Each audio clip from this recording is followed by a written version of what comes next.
2022년 6월 27일 오전 11시 제네바 유엔 본부에서 북한 외교관 2명이 사라졌습니다. 그들의 손에는 1급 비밀 USB가 있었고 그 안에는 북한이 가장 숨기고 싶어하는 정보가 담겨 있었습니다. 평양에서 72시간 내 사살 명령이 떨어졌고 보위부 추격조가 제네바 전역을 뒤졌습니다. 과연 그들은 어디로 사라진 걸까요? 구독과 좋아요 부탁드려요. 그리고 어디서 듣고 계신지 댓글에 남겨주시면 그곳을 향해 감사의 인사드리겠습니다. 스위스 제네바를 아십니까? 알프스 산맥 자락의 아름다운 국제도시입니다. 유엔 본부가 있는 곳이죠. 저 리성주는 그곳에서 북한 외교관으로 일했습니다. 2022년 3월 36살이었습니다. 매일 아침 7시 창문을 열면 레만 호수가 보였습니다. 바다처럼 넓은 호수였어요.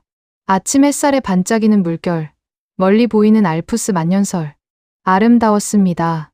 하지만 그 아름다움이 저를 괴롭게 했습니다. 아내 은희가 아침을 준비했습니다. 우리는 제네바 교회 고급 아파트에 살았어요. 주제네바 북한 대표부가 배정한 숙소였습니다. 평양 창광거리 부모님 집보다 훨씬 좋았죠. 하지만 행복하지 않았습니다. 성준아, 아침 먹어. 식탁에는 빵과 계란, 커피가 놓여 있었어요. 우리는 말없이 먹었습니다. 하고 싶은 말을 할 수 없었어요. 어딘가에 도청 장치가 있을지 몰랐으니까요. 8시 30분.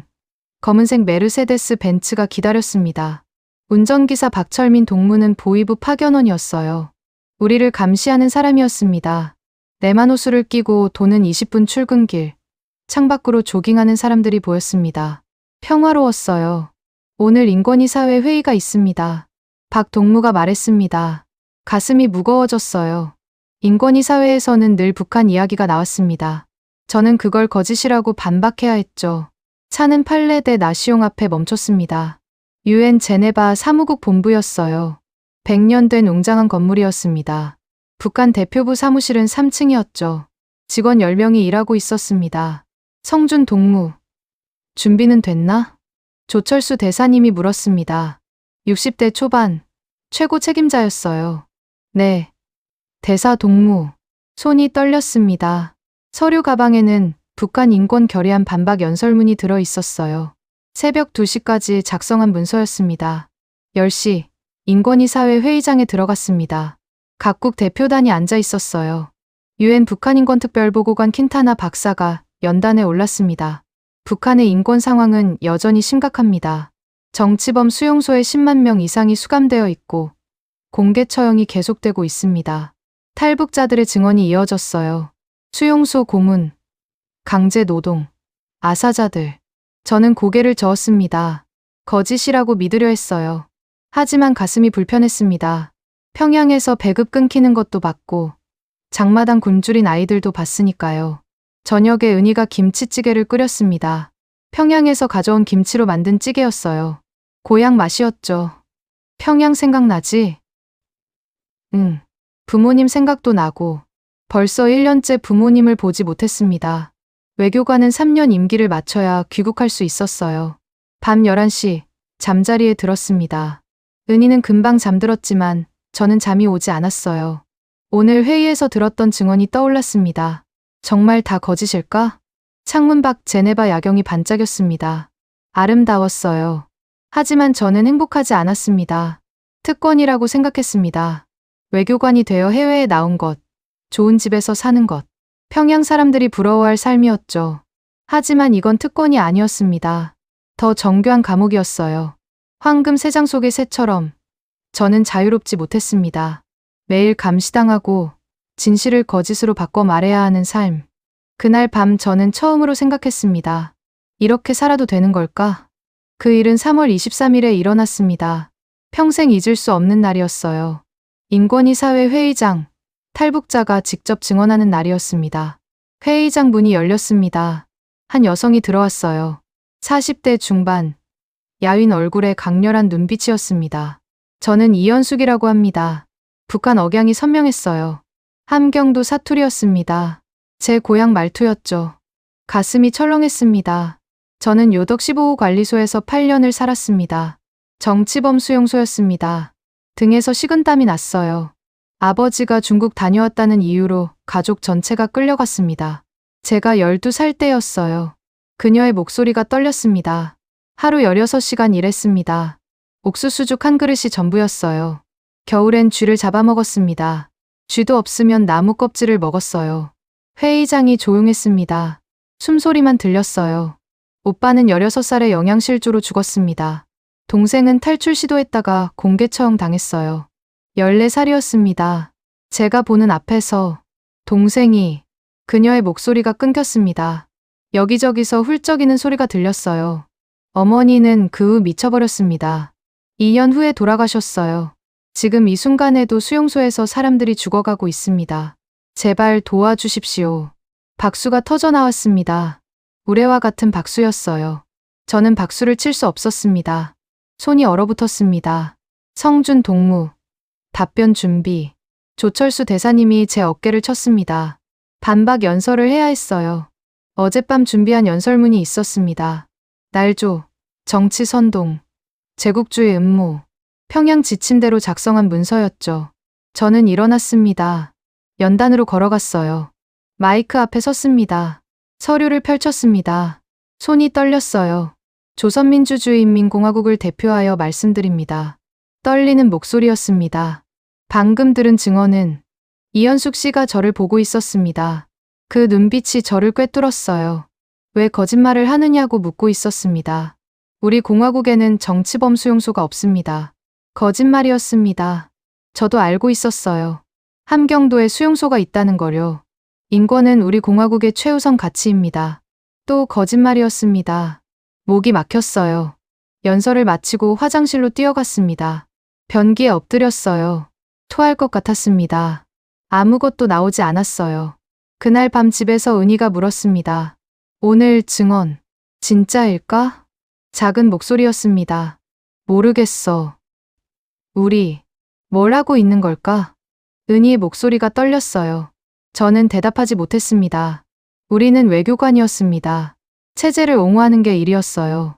하지만 처음으로 의문이 들었습니다. 우리가 지키는 게 진실일까? 그날 밤 잠들 수 없었습니다. 이현숙 씨의 얼굴이 자꾸 떠올랐어요. 떨리는 목소리, 눈물, 간절한 눈빛. 제발 도와주십시오. 저는 그녀를 돕지 않았습니다. 거짓말로 그녀를 부정했어요. 창밖 제네바 야경을 바라봤습니다. 평화로운 도시였어요. 하지만 저 멀리 북쪽, 제 고향 어딘가에 수용소가 있었습니다. 지금도 누군가 굶주리고 죽어가고 있었죠. 제 양심이 찢어지는 것 같았습니다. 외교관이라는 이름으로, 조국이라는 이름으로 저는 거짓을 말했습니다. 그날 밤 저는 처음으로 생각했어요. 이대로는 안 된다고, 뭔가 달라져야 한다고. 그날 이후 모든 게 달라 보였습니다. 사무실 책상 위 문서들, 평양에서 온 암호 전문, 비밀 보고서들. 저는 1등 서기관이었어요. 접근 권한이 있었습니다. 어느 날 오후, 조철수 대사님이 파일을 건네셨습니다. 성준 동무, 이 문서 정리해주게. 1급 비밀이라고 적혀 있었어요. 열어봤습니다. UN 제재 우회 방법, 위장 회사 명단, 해외 비밀 계좌, 불법 무기거래 증거들이 있었습니다. 국제 범죄였어요. 손이 떨렸습니다. 그날 밤 잠들 수 없었습니다. 이현숙 씨의 목소리가 귓가에 맴돌았어요. 제발 도와주십시오. 다음 날 새벽 6시, 사무실에 혼자 나갔습니다. 컴퓨터를 켰어요. USB를 꺼냈습니다. 제네바 슈퍼마켓에서 산 평범한 USB였습니다. 컴퓨터에 꽂았어요. UN 제재 우회 증거, 비밀 계좌 내역, 무기 거래 문서. 복사하는 소리가 천둥처럼 크게 들렸습니다. 심장이 터질 것 같았어요. 복도에서 발소리가 들렸습니다. 황급히 USB를 뺐어요. 주머니에 숨겼습니다. 성준 동무. 일찍 왔네? 박철민 동무였습니다. 보위부 파견원이었죠.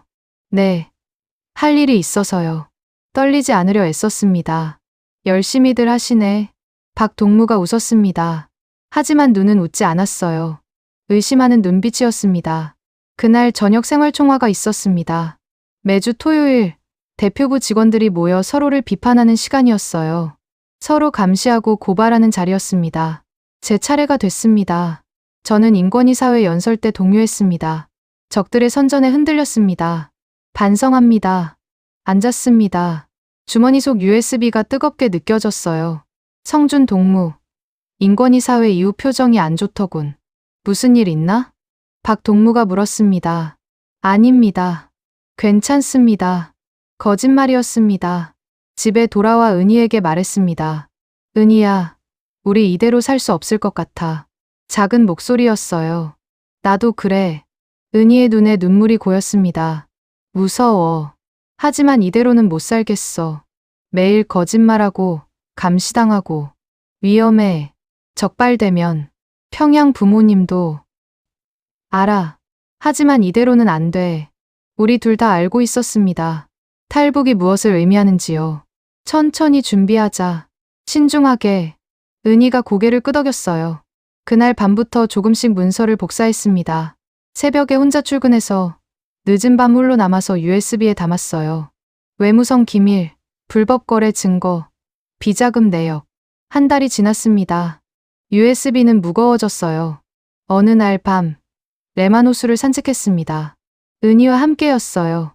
호숫가 벤치에 앉았습니다. 성준아, 결심했어? 응. 무서워? 많이. 나도. 우리는 손을 잡았습니다. 떨리는 손이었어요. 저 멀리 제네바 야경이 반짝였습니다. 자유로운 도시였어요. 은희야. 미안해. 아니야. 우리 함께 결정한 거야. 함께 가자. 주머니 속 USB를 만졌습니다. 이제 다음 단계였어요. 한국에 연락해야 했습니다. 하지만 어떻게? 보위부가 감시하고 있는데 두려웠습니다. 하지만 더 이상 뒤로 물러설 수 없었어요. 이현숙 씨의 눈빛이 떠올랐습니다. 수용소에서 죽은 그녀의 가족들이 떠올랐어요. 저는 진실을 알았습니다. 더 이상 침묵할 수 없었습니다. 2022년 6월, 제네바는 여름이었습니다. 저는 USB를 품고 2달째 고민했어요. 한국에 어떻게 연락할 것인가. 박철민 동무의 감시는 날로 심해졌습니다. 어느 날 오후, UN 본부 복도를 걷고 있었습니다. 저 앞에서 한국 외교관이 보였어요. 30대 초반 젊은 남자였습니다. 우리는 스쳐 지나갔습니다. 그 순간이었어요. 평양의 봄은 아름답죠. 그가 작은 목소리로 말했습니다. 한국어였어요. 네. 하지만 짧습니다. 왜 그렇게 대답했는지 모르겠어요. 본능이었습니다. 그는 미소 지으며 지나갔습니다. 손에 든 서류 사이에서 작은 종이가 떨어졌어요. 저는 주웠습니다. 화장실 칸에서 펼쳤습니다. 이메일 주소와 짧은 문장이었어요. 도움이 필요하시면 연락하십시오. 안전하게 보호하겠습니다. 손이 떨렸습니다. 일주일 후, 제네바 시내 인터넷 카페를 찾았습니다. 점심시간, 혼자 나왔어요. 새 이메일 계정을 만들어 메일을 보냈습니다. 도움이 필요합니다. 중요한 정보가 있습니다. 3일 후, 답장이 왔습니다. 이번 주 토요일 오후 3시, 레마노스 몽블랑 다리 남쪽 끝, 빨간 모자를 쓰고 신문을 읽고 계십시오. 토요일이 됐습니다. 은희에게 말했어요. 호수 산책 다녀올게. 조심해. 은희가 제 손을 꽉 잡았습니다. 오후 2시 50분, 몽블랑 다리에 도착했습니다. 남쪽 끝 벤치에 앉아 빨간 야구 모자를 쓰고 신문을 펼쳤어요. 글자가 눈에 들어오지 않았습니다. 정확히 3시, 누군가 옆에 앉았습니다. 날씨 좋네요. 유창한 한국어였습니다. UN 복도에서 봤던 그 남자였어요. 저는 김민수입니다. 주제네바 한국대표부에서 일합니다. 리성준입니다. 도움이 필요하시다고 하셨는데요. 목소리를 낮췄습니다. 저와 제 아내가 한국으로 가고 싶습니다. 망명을 원하신다는 말씀이신가요? 네. 그리고 중요한 정보도 있습니다. 어떤 정보인가요? 1급 비밀 문서들입니다. UN 제재 우회 증거, 비자금 계좌, 불법 무기 거래 내역. 김민수 씨의 표정이 변했습니다. USB에 있나요? 네. 확인이 필요합니다. 하지만 여기서는 안 됩니다. 다음 주 같은 시간, 같은 장소에서 만나시죠. 그리고 리 서기관님. 네. 지금부터 매우 조심하셔야 합니다. 보위부가 눈치채면 끝입니다. 평소처럼 행동하세요. 알겠습니다. 그가 떠났습니다. 저는 10분 더 신문을 읽는 척했어요. 심장이 미친 듯이 뛰었습니다. 집으로 오는 길 계속 뒤를 돌아봤습니다. 집에서 은희가 기다리고 있었어요. 어땠어? 만났어. 한국 외교관. 다음 주에 다시 만나기로 했어. 은희가 저를 꼭 안았습니다. 떨리고 있었어요. 무서워. 나도. 하지만 이제 시작했어. 돌아갈 수 없어. 그날 밤 천장을 보며 생각했습니다. 정말 잘하고 있는 걸까? 평양 부모님은 어떻게 되실까? 하지만 되돌릴 수 없었습니다. 이미 강을 건너기 시작했으니까요. 주머니 속 USB가 무거웠습니다. 이 작은 저장 장치 안에 우리의 미래가 담겨 있었어요. 그리고 북한 체제의 비밀도요. 일주일 후면 모든 게 결정될 것입니다. 한국은 우리를 받아줄까요? 아니면 거절할까요? 두려웠습니다. 하지만 희망도 있었어요. 처음으로 자유를 꿈꿀 수 있었습니다. 일주일이 평생처럼 길었습니다. 매일 박철민 동무의 눈빛을 확인했어요. 혹시 눈치챘을까? 하지만 아무도 모르는 것 같았습니다. 토요일이 다시 왔습니다. 2022년 6월 25일 오후 3시 몽블랑 다리에서 김민수 씨를 만났습니다. 옆에 다른 남자가 있었어요. 이쪽은 박준혁 씨입니다. 40대 중반, 국정원 요원이라는 게 느껴졌습니다. USB 가지고 오셨나요? 저는 주머니에서 USB를 꺼냈습니다. 박준혁 씨가 노트북으로 확인했어요. 표정이 굳어졌습니다. 대단합니다. UN 제재 우회 증거, 무기 거래, 비자금 내역. 국제사회가 충격받을 겁니다. 우리를 도와주실 수 있나요? 은희가 떨리는 목소리로 물었습니다. 물론입니다. 반드시 보호하겠습니다. 계획은 이렇습니다.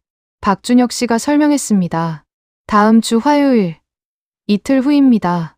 오전 11시, 외부 미팅을 핑계로 대표부를 나오세요.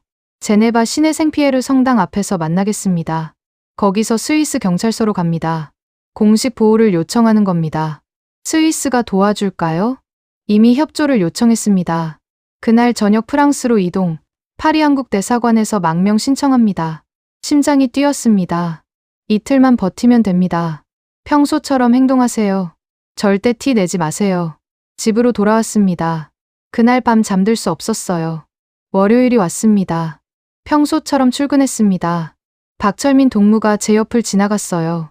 성준 동무, 얼굴이 안 좋은데? 괜찮습니다. 식은땀이 났습니다. 저녁 생활총화가 있었습니다. 마지막 생활총화였어요. 당과 수령님께 충성을 다짐합니다. 모두가 말했습니다. 저도 따라 말했어요. 거짓말이었습니다. 화요일 아침이 밝았습니다. 2022년 6월 27일, 디데이였습니다. 평소처럼 아침을 먹었습니다. 은희와 눈빛만 주고받았어요. 출근 차량을 탔습니다. 레마노스가 보였습니다. 마지막 레마노스였어요. 대표부에 도착했습니다. 평소처럼 일했어요. 10시 40분, 은희에게 눈빛을 보냈습니다. 일어났습니다. 서기관 동무. 외부 미팅 다녀오겠습니다. 김철수 서기관에게 말했습니다. 어디로? UN 인권 담당자와 점심 미팅입니다. 그래. 다녀오게. 저와 은희는 사무실을 나왔습니다. 복도를 걸었어요. 엘리베이터를 탔습니다. 1층으로 내려갔습니다. 건물 밖으로 나왔습니다. 햇살이 눈부셨어요. 걸었습니다. 뒤돌아보지 않았습니다. 생피에르 성당이 보였습니다. 검은 차가 기다리고 있었어요. 김민수 씨와 박준혁 씨가 차에서 내렸습니다. 빨리 타세요. 우리는 차에 탔습니다.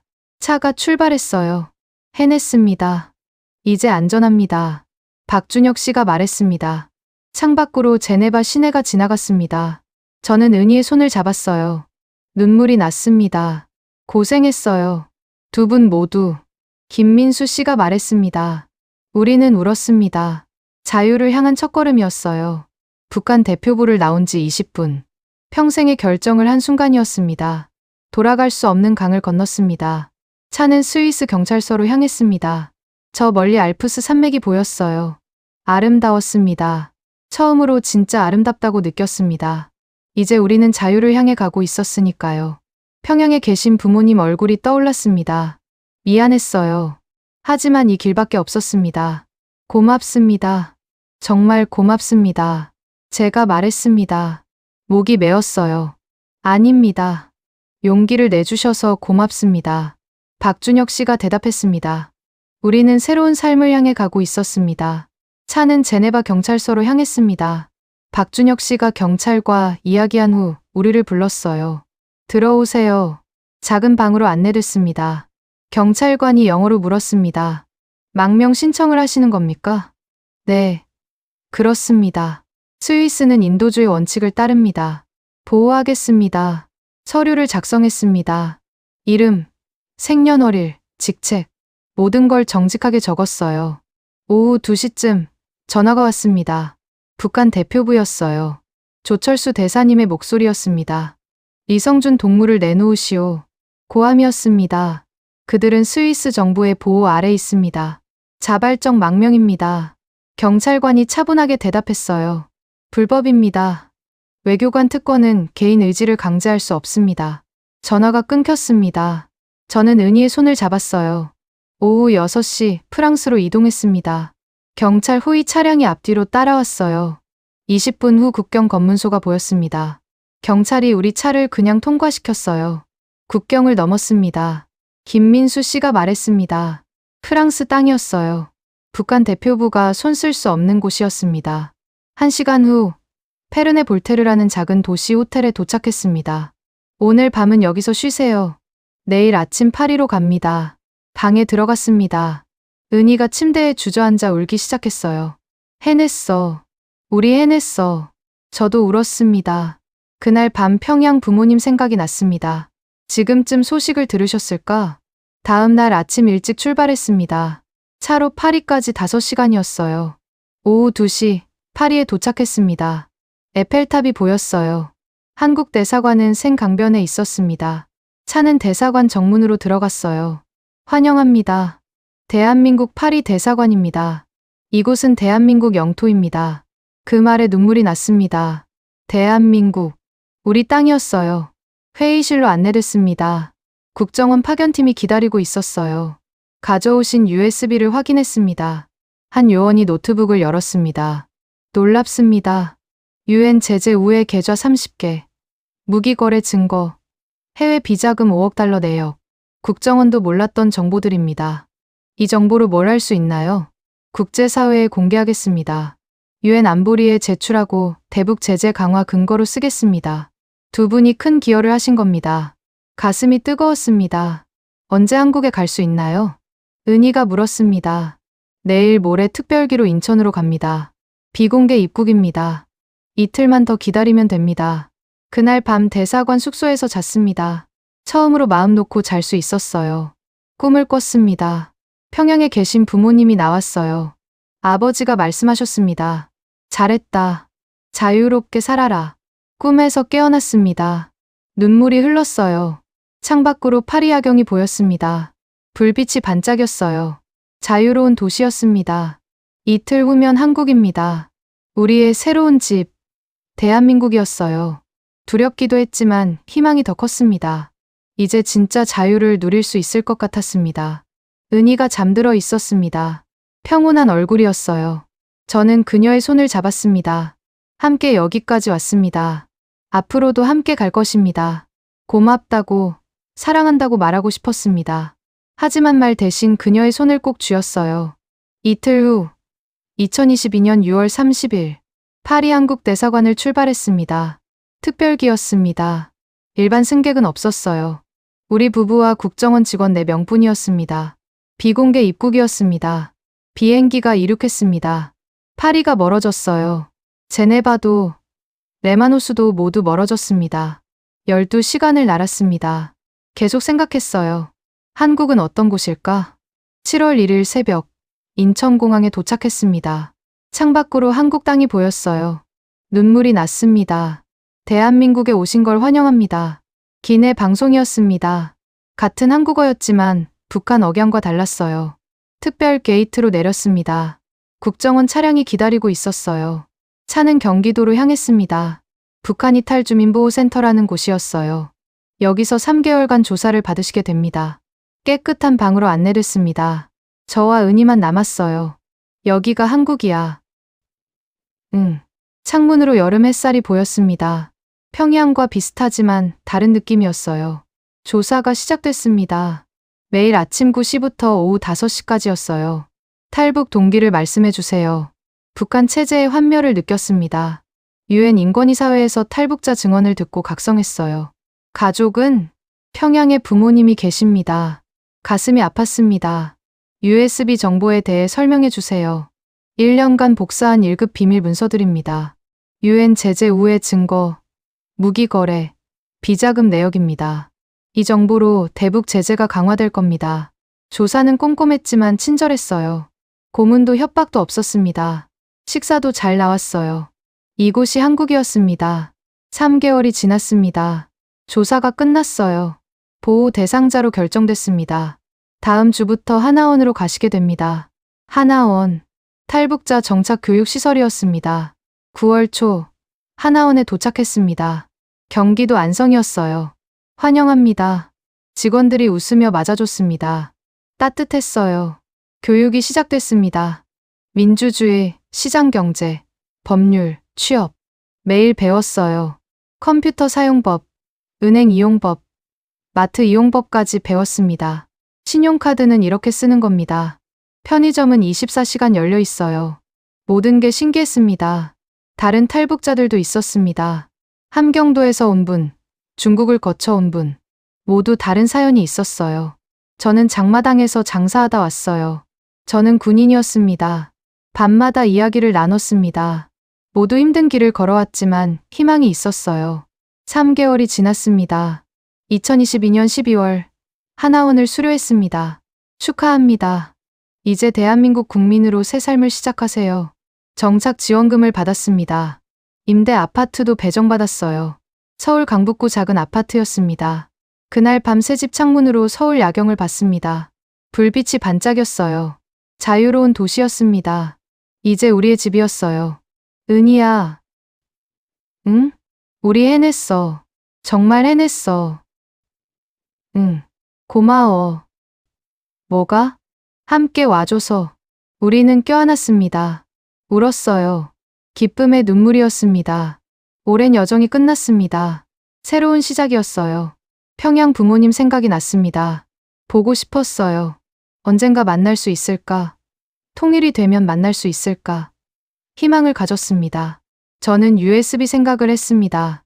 그 작은 저장 장치가 우리를 여기까지 데려왔어요. 그리고 북한 체제의 비밀을 세상에 알리게 될 것입니다. 이제 대한민국 국민이었습니다. 자유인이었어요. 새 삶이 시작됐습니다. 2023년 1월, 새해가 밝았습니다. 서울 강북구 임대 아파트에서 맞는 첫 새해였어요. 창밖으로 눈이 내렸습니다. 평양에서 보던 눈과 똑같았지만 다른 의미였어요. 자유로운 땅의 눈이었습니다. 성준아, 올해는 뭐 할 거야? 은희가 물었습니다. 일자리를 찾아야지. 우리 전문 분야를 살릴 수 있는 곳. 하나원에서 알게 된 취업 상담사가 연락을 줬어요.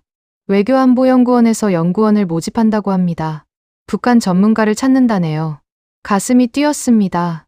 제 전공 분야였어요. 이력서를 냈습니다. 일주일 후 면접 통보가 왔어요. 서울 서초구에 있는 연구원이었습니다. 면접장에 들어갔습니다. 3명의 면접관이 앉아 있었어요. 평양외국어대학 영어학부, 김일성 종합대학 국제정치학 석사, 주제네바 북한 대표부 1등 서기관. 인상적입니다. 감사합니다. 왜 탈북하셨습니까? 유엔 인권위사회에서 탈북자 증언을 듣고 각성했습니다. 더 이상 체제를 위해 거짓말할 수 없었어요. 가져오신 정보가 대단하다고 들었습니다. 1년간 모은 1급 비밀 문서들입니다. 국제사회에 도움이 되길 바랍니다. 일주일 후 합격 통보를 받았습니다. 연구위원으로 임용됐어요. 북한 외교 정책 분석이 주 업무였습니다. 출근 첫날이었습니다. 정장을 입고 연구원으로 향했어요. 제네바 대표부 출근길과 비슷했지만 완전히 달랐습니다. 감시도 없고 생활총화도 없었어요. 자유로웠습니다. 리성준 연구위원님, 환영합니다. 동료들이 반겼습니다. 따뜻했어요. 일은 보람 있었습니다. 북한 외교 전략 분석, 유엔 제재 효과 평가, 대북 정책 제안. 제가 가진 지식과 경험이 빛을 발했어요. 3월, 국회 외교통일위원회에 증인으로 출석했습니다. 긴장됐어요. 리성준 연구위원님, 북한 대표부의 실상을 말씀해 주시죠. 북한 대표부는 표면적으로는 외교 활동을 하지만 실제로는 유엔 제재 우회와 불법 자금 조성 위주 업무입니다. 구체적으로 말씀해 주시죠. 제가 가져온 USB에는 30개 비밀 계좌, 무기 거래 증거, 5억 달러 비자금 내역이 있습니다. 회의장이 술렁였습니다. 이 정보는 국제사회와 공유됐습니다. 대북 제재 강화의 근거가 될 것입니다. 박수가 터져 나왔어요. 뿌듯했습니다. 은희도 일자리를 찾았습니다. 통일부 산하 싱크탱크 연구원이었어요. 북한 경제협력 분야를 연구했습니다. 성준아, 오늘 첫 출근이야. 축하해. 잘할 거야. 우리는 각자의 자리에서 전문성을 발휘했어요. 북한에서 쌓은 경험이 한국에서 빛을 발했습니다. 6월, 언론 인터뷰 요청이 왔습니다. 탈북 외교관의 증언이라는 제목으로 특집 방송을 준비 중입니다. 고민했습니다. 얼굴을 공개하면 평양 부모님이 위험할 수도 있었어요. 모자이크 처리해 주시면 하겠습니다. 방송이 나갔습니다. 큰 반향이 있었어요. 많은 사람들이 북한의 실상을 알게 됐습니다. 9월, 국제학회에 초청받았습니다. 스위스 제네바였어요. 1년 만에 다시 가는 제네바였습니다. 북한 외교관 출신 전문가의 증언이라는 제목으로 발표했어요. 회의장에는 각국 외교관과 학자들이 모여 있었습니다. 저는 1년 전까지 이 건물에서 일했습니다. 북한 대표부 1등석 기관이었어요. 숨죽인 정적이었습니다. 오늘 여러분께 진실을 말씀드리러 왔습니다. 발표가 끝나자 기립박수가 쏟아졌습니다. 눈물이 났어요. 레마노스를 다시 봤습니다. 1년 전 이곳에서 은희와 걸었어요. 두려움에 떨며 탈출을 준비했던 그때가 떠올랐습니다. 많이 달라졌죠? 은희가 말했습니다. 응. 이제는 자유인으로 여기 있어. 12월. 1년이 지났습니다. 한국에 온 지 1년이었어요. 연구원 사무실에서 보고서를 쓰고 있었습니다. 리 연구위원님, 수고 많으십니다. 동료가 커피를 건넸습니다. 고맙습니다. 창밖으로 서울 야경이 보였습니다. 불빛이 반짝였어요. 자유로운 도시였습니다. 이제 제 집이었어요. 평양 부모님 생각이 났습니다. 보고 싶었어요. 하지만 연락할 수 없었습니다. 그저 건강하시길 기도할 뿐이었어요. 언젠가 통일이 되면 만날 수 있을까? 희망을 가졌습니다. 2024년, 한국에 온 지 2년이 됐습니다. 이제 한국 생활에 익숙해졌어요. 지하철, 카드, 배달 앱, 모두 자연스러워졌습니다. 봄, 연구원에서 전화가 왔습니다. 리 연구위원님, 서울대학교 통일평화연구원에서 강연 요청이 들어왔습니다. 가슴이 뛰었습니다. 강연 당일, 강의실에는 학생 100여 명이 앉아 있었어요. 안녕하십니까. 저는 2년 전까지 주제네바 북한 대표부에서 일했던 리성준입니다. 학생들이 집중했습니다. 여러분께 북한의 진실을 말씀드리러 왔습니다. 질문이 쏟아졌어요. 북한 주민들은 정말 굶주리나요? 네. 배급제도는 무너졌습니다. 장마당에서 살아갑니다. 통일은 가능할까요? 가능합니다. 하지만 시간과 여러분의 관심이 필요합니다. 한 학생이 다가왔습니다. 저도 통일 운동에 참여하고 싶어요. 고맙습니다. 젊은 세대의 관심이 가장 중요합니다. 그 후로 강연 요청이 많아졌습니다. 한 달에 서너 번 다녔어요. 여름, 하나원에서 연락이 왔습니다. 새로 입소한 탈북민들을 위한 멘토링 프로그램이 있습니다. 참여하겠습니다. 매주 토요일 하나원을 방문했습니다. 새로운 탈북민들과 이야기를 나눴어요. 한국 생활 어떠세요? 너무 빨라요. 따라가기 힘들어요. 저도 그랬습니다. 하지만 적응됩니다. 한 젊은 탈북민이 물었습니다. 취업은 어떻게 하나요? 전문성을 살리세요. 북한에서 쌓은 경험도 능력입니다. 저는 외교관 경험을 살려 연구원에서 일합니다. 여러분도 할 수 있어요. 멘토링은 보람 있었습니다. 후배들이 조금씩 변하는 모습을 봤어요. 가을, 은희와 통일운동 단체에 가입했습니다. 우리가 받은 도움을 다른 분들에게 나눠야죠. 북한 인권 개선 캠페인을 했어요. 9월, 다시 제네바로 갔습니다. 이번엔 자유인으로요. 유엔 인권위사회에서 증언했습니다.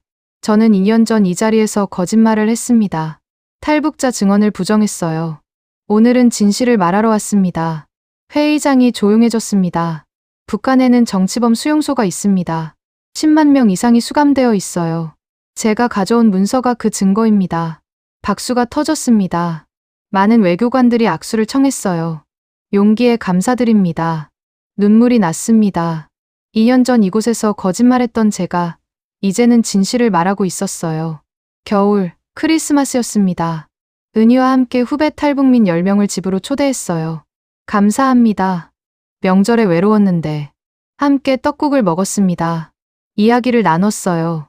한국 생활 적응됐어요? 조금씩요. 선배님들 덕분입니다. 우리도 많은 도움을 받았어요. 이제 나눌 차례죠. 밤이 깊어갔습니다. 창밖으로 눈이 내렸어요. 모두 함께 창밖을 봤습니다. 아름답네요. 자유로운 땅의 눈이에요. 2년 동안 많은 걸 했습니다. 연구하고, 강연하고, 후배들을 도왔어요. 하지만 아직 할 일이 많았습니다. 평양에 계신 부모님 생각이 났습니다. 연락할 수 없었어요. 그저 기도할 뿐이었습니다.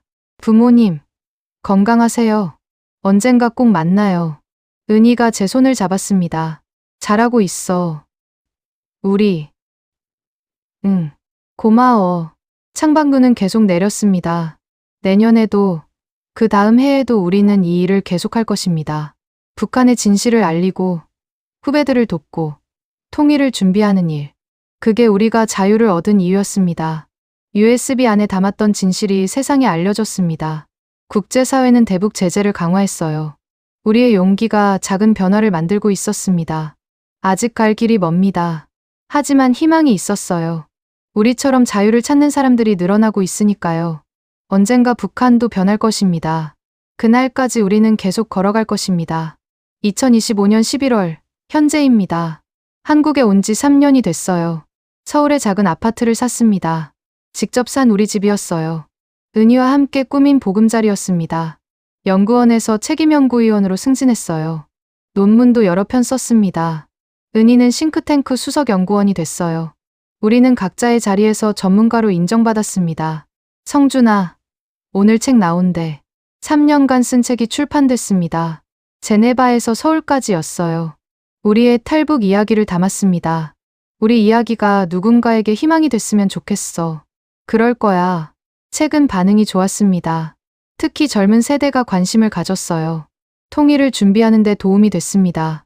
독자들의 메시지가 왔습니다. 감사했어요. 가을, 대학교에서 초빙 교수 제안이 왔습니다. 통일학과였어요. 학생들에게 실제 경험을 가르쳐 주세요. 일주일에 2번 북한 이해와 통일 준비 강의를 했습니다. 교수님, 통일이 정말 가능할까요? 한 학생이 물었습니다. 가능합니다. 독일도 통일했어요. 시간이 걸리겠지만 반드시 옵니다. 우리가 할 수 있는 일은 뭔가요? 관심입니다. 북한을 이해하고 탈북민과 함께하는 것. 그게 시작이에요. 학생들의 눈이 반짝였습니다. 겨울, 크리스마스 이브였습니다. 은희와 북쪽을 바라봤어요. 부모님 보고 싶어. 나도 3년 동안 연락 한 번 못했습니다. 그저 기도할 뿐이었어요. 통일되면 만날 수 있을까? 꼭 만날 거야. 희망을 놓지 않았습니다. 12월, 휴대폰이 울렸습니다. 후배 탈북민이었어요. 선배님, 취업했어요. 대기업이요. 축하해. 전화를 끊고 미소 지었습니다. 후배들이 성공하는 모습이 뿌듯했어요. 저녁, 은희와 함께 밥을 먹었습니다. 평범한 저녁이었어요. 하지만 행복했습니다. 이게 자유였습니다. 성준아, 우리 잘하고 있는 거 맞지? 그럼, 잘하고 있어. 창밖으로 서울 야경이 보였습니다. 불빛이 반짝였어요. 우리의 도시였습니다. 통일이 되면 부모님 모시고 올 거야. 그래. 그때까지 열심히 살자. USB 생각이 났습니다. 3년 전 목숨 걸고 가져온 그 작은 저장 장치요. 그 정보로 국제사회는 대북 제재를 강화했어요. 작은 변화였지만 의미 있었습니다. 우리의 용기가 누군가에게 희망이 됐습니다. 지금도 북한에서 자유를 꿈꾸는 사람들이 있을 거예요. 포기하지 마세요. 자유는 옵니다. 우리가 증명했어요. 밤이 깊어갔습니다. 저는 창가에 서서 북쪽 하늘을 봤습니다. 부모님, 건강하세요. 언젠가 꼭 만나요.